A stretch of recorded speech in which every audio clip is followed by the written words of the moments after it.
네, 서동수의 글로벌 마켓 리더 메리츠 정보증권 서동수 대리와 얘기를 나눠보도록 하겠습니다. 안녕하십니까? 예, 안녕하세요. 네. 자, 오늘은 저희가 지난 주말에 있었던 미국과 이제 중국에 대한 얘기를 좀 나눠보도록 하겠습니다. 먼저 이슈부터 하나하나 지금 체크를 해보도록 하죠. 자, 먼저 첫 번째 이슈는 중국의 기준금리 인하입니다. 중국이 0.25% 지난 주말에 금리를 인하를 했습니다. 자, 3개월 만에 전격 금리 인하입니다. 사실 뭐 어느 정도 좀 예견은 돼 있던 그런 부분이에요. 예, 맞습니다.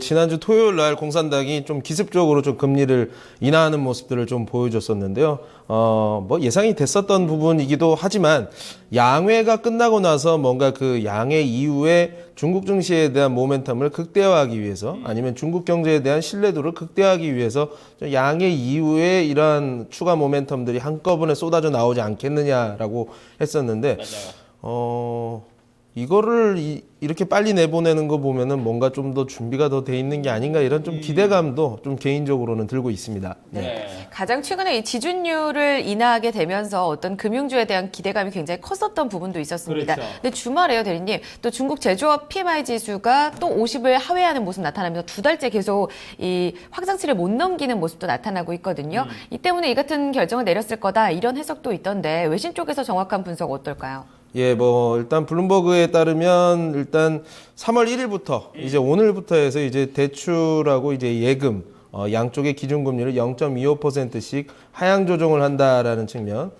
그림을 보시면 아시겠지만 지준율도 0.5%를 할인을 했었습니다. 최근 들어서 거기에서 이제 기준금리하고 이제 예금 대출금리를 다 0.2% 하향 조정을 했다. 최근 들어서 어떻게 보면은 70개 도시에서 이제 지방정부에서 GDP 뭐 성장률하고 이런 것을 다 이제 공산당에서 받아봤더니 생각보다 이제 부동산 가격도 상당히 좋지 않고 어떻게 보면 이제 돈맥경화 현상이 좀 두드러지는 이런 현상이 나오는 것이 아니냐 뭐 이런 좀 우려들. 그리고 최근 들어서 뭐 CPI라든가 PPI, 특히나 PPI 같은 경우는 35개월 연속적으로 하락했던 이런 모습들이 있었기 때문에 어떻게 보면은 이런 우려들이 상당히 좀 커져 있는 상황에서 좀 적당한 때 나왔다라고 좀 보시면 될 것 같습니다. 그래서 최근에 또 이제 그 지방정부들 이제 부채라든가 해외 자본 유출 뭐 이런 현상들 그리고 경기에 대한 이제 우려감을 해소시키는데 분명히 일조를 할 것이다라는 측면 그리고 뭐 글로벌 경기하고도 뭐 부양 기조는 이제 편승한다 이렇게 보시면 될 것 같습니다. 네.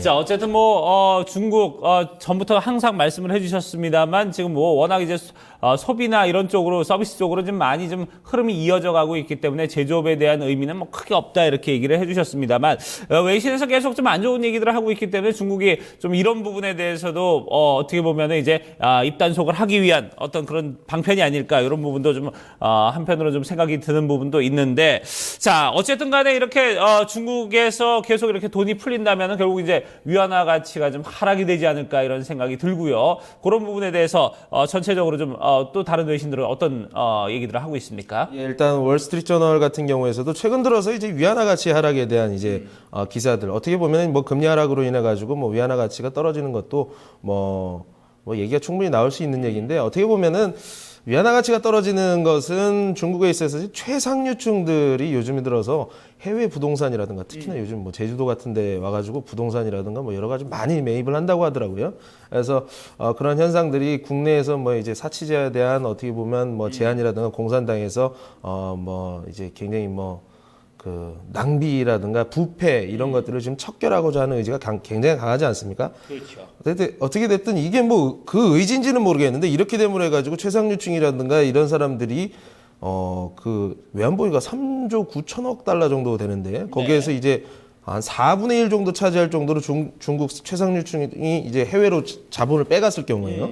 그렇게 되면 위안화가 강세가 되는 것들을 굉장히 완화시킬 수 있다는 측면에서 이런 것도 뭐 노리고 한 바는 모르겠습니다만 어떻게 보면 위안화의 가치를 적정하게 유지시키는 공산당의 의지가 참 드러나는 부분이라고 아니라고 할 수가 있을 것 같고요. 그림 보시면 아직 중국은 이제 그 GDP에서 소비가 35% 그리고 투자가 45% 미국 같은 경우는 소비가 70%가 포션이 되어 있는 나라이기 때문에 그렇죠. 아직은 인민들의 부를 축적을 시키고 임금들을 재분배를 통해 가지고 전체적으로 이렇게 다 고르게 나눠주고 나서부터 위안화 절상에 나서지 않겠느냐라는 게 제 생각이고요. 위안화 절상을 지금 급하게 서두를 필요가 없다. 소비 중심의 국가로 이렇게 재편이 되는, 미국처럼 이렇게 재편이 된다고 한다면 그 중국 인민들의 부를 극대화하기 위해서 증시도 올리고 위안화도 절상을 지속적으로 함으로 인해 가지고 소비력을 극대화시킬 수 있겠습니다만, 그 전까지는 아직은 부의 재분배 그리고 기업의 이익과 그리고 인민들의 임금을 늘리는데 충분한 재분배를 하는 데 있어 좀 노력을 할 것이다라고 보시면 될 것 같습니다. 정부의 의지가 계속해서 확인이 되고 있습니다. 지난 금요일에 이 중국 증시가 사실 양회에 대한 기대감으로 이미 올랐었거든요. 근데 주말에 이런 깜짝 발표까지, 그럼 3월에 좀 굉장히 좀 본격적인 상승을 또 보여주지 않을까, 이런 기대감이 없지 않습니다. 그렇죠. 예. 앞으로 파급력을 어떻게 좀 살펴볼까요? 일단 중국에서 이제 이런 뭐 지급 준비율이라든가 예금이라든가 대출 금리에 대한 이제 그 추가적인 하락에 대해서는 많은 부분들이 좀 점쳐지고 있는 부분들이기 때문에 제가 아까 그림을 하나 안 본 게 있는데, 세 번째 그림 한번 좀 보여주시면요. 앞으로도 기준금리 인하 여력이 아직은 40bp, 50bp, 그러니까 0.4%에서 0.5% 정도는 충분히 더 할 수 있다는 측면에서 모멘텀이 정책적으로 계속 시장에 좀 강력하게 좀 반영이 되지 않겠느냐, 이런 생각이 좀 들고요. 양해가 이제 3월 초에 다 종료가 되게 되면 이러한 좀 경기 모멘텀이 좀 더 구체화될 수 있다. 2월 달에는 산업재 이쪽이 어떻게 보면 1대1로 이러한 전책, 그리고 양회 때문에 오히려 뉴노멀의 중심에 있는 IT라든가 금융보다도 훨씬 많은 상승률을 많이 보여줬었는데, 이런 것들이 결국에는 IT라든가 금융, 뭐 자본시장 개방이라든가 이런 거는 이제 중국의 이제 국가 신임도라든가 위안화 절상에 있어서 굉장히 중요한 부분이기 때문에 다시 뭐 전 섹터가 또 다시 올라가는 이런 모습들, 전형적인 강세장을 좀 보여주지 않겠느냐. 중국 지수에 대한 투자는 우리가 계속 봐야 된다. 타이거 합성 차이나 에일레버리지, 코덱스, 중국 본토 A50, 이게 뭐 차이나가 이제 한글로 바뀌었더라고요. 근데 그렇죠. 이게 한글 이름으로 바뀌었다는 것도 제가 봤을 땐 좀 의미가 있습니다. 네. 네. 자, 전체적으로 뭐 중국의 지수 투자는 계속해서 흐름이 긍정적으로 좀 바라보는 게 좋을 것이다, 이렇게 말씀을 해주셨고요. 전체적으로 특히나 이제 금융이나 IT 쪽 이런 뉴노멀과 관련된 이런 산업 분야가 훨씬 더 이제 긍정적인 어떤 모멘텀을 가지고 올 것이다, 이렇게 짚어주셨습니다. 전형적인 강세장 3월 중국 증시에 대한 기대감을 또 한 번 높이는 그런 대목이었던 것 같습니다. 네. 두 번째 이슈 다시 한번 점검해 보겠습니다. 네, 두 번째 이슈입니다. 지난 금요일에 발표됐던 미국 경제 성장률 점검해 보겠습니다. 네, 지난해 4분기 GDP 성장률 발표가 됐고요.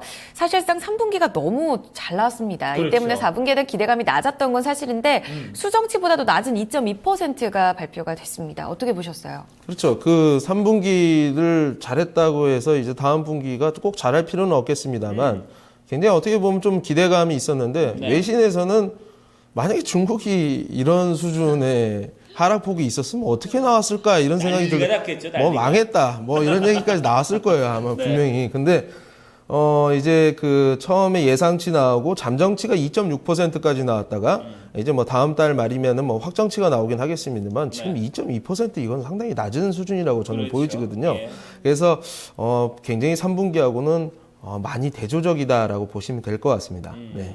자, 전체적으로 이렇게 되면은 2014년 전체의 어떤 흐름도 좀 좋지 못한 수치가 나오지 않을까, 이런 부분에 대해서 좀 우려가 되는 부분들이 있는데, 자, 그러면 이제 외신에서는 이 부분에 대해서 좀 어떻게 분석을 하고 있습니까? 일단 이제 로이터 같은 경우는 달러 강세로 인해서 기업들의 이익이 계속 좀 줄어드는 모습들, 뭐 이런 것들이 좀 많이 좀 뭐 GDP 성장률에 좀 도움이 되지 않았다라고 보시면 될 것 같고, 여기서 조금 우리가 생각해 볼 것은 기업들의 이익이 줄어들게 되면 임금 상승률이라든가 고용 효과도 줄어들게 되는 것도 우리가 한번 생각을 해봐야 될 것 같고요.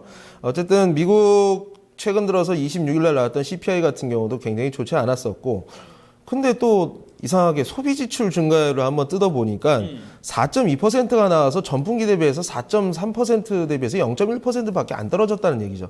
그리고 이게 또 전년 동기 대비하게 되면 전년 동기 대비는 3.2%에서 1.1%나 이렇게 1%나 늘어난 모습들이 있었거든요.